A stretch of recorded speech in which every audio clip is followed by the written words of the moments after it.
The quorum of 12 is based on majority of 22. This is in full accord with the ruling of the court in Avellino versus Cuenco, that an absolute majority of 12 out of the 23 members can constitute a constitutional majority of the Senate for quorum purposes. Ang 1949 Supreme Court decision sa kasong Avellino versus Cuenco na batayang ginamit ng paksyon ni Senador Win Gatchalian nang magsesyon sila ginamit. Noong May 5, 2015 nang ideklarang quorum ni Noong Senate President Frank Drilon ang 12 nasa Senate session. There are 4 senators presently out of the country, and therefore they are not counted as part of the quorum in accordance with the decision of the Supreme Court.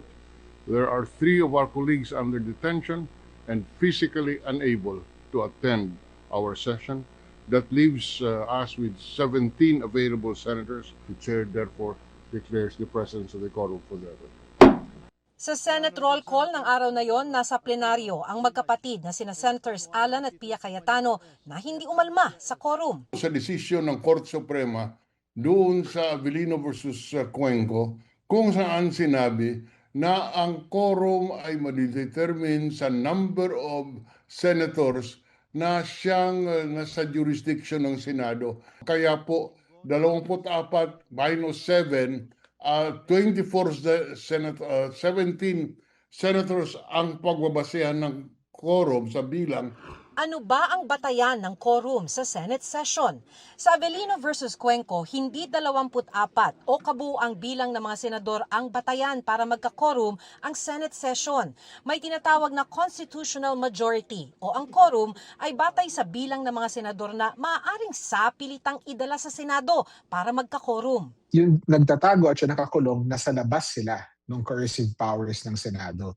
Yung 22 lang yung pwede theoretically pilitin na mag-attend ng sesyon. Hindi nila pwede pilitin si Senator Bato kasi hindi nila alam kung nasaan siya. Hindi rin naman nila pwede pilitin si Senator Jinggoy kasi nasa judiciary na siya. Sa bilangan din ng quorum para sa Senate session, ang ginamit na salita ng Korte Suprema ay majority of the House, hindi all of the members of the House. Kung majority of the House, ang binibilang pa rin ay mga senador na pwedeng sapilitang dalhin sa Senado para magka-quorum. Iba ito sa all of the members of the House o kabuuang bilang ng mga senador na 24 na iginigiit ni na Senators Pia Cayetano at Loren Legarda na batayan nila ng majority. Ayon sa Associate Dean ng UP College of Law, ang mga katagang all of the members ay ginagamit lamang ng saligang batas sa botohan ng Senate President. Pag all the members, 24 na yung batayan, kapag majority of the House or majority of the senators as yung modified version doon sa Senate rules, ang pagkakaintindi nun ay marahil yun yung constitutional majority ang tinitingnan. Kung para sa ibang bagay, ang nasa Article 6 ng kasalukuyang 1987 Constitution ay majority of each House shall constitute a quorum.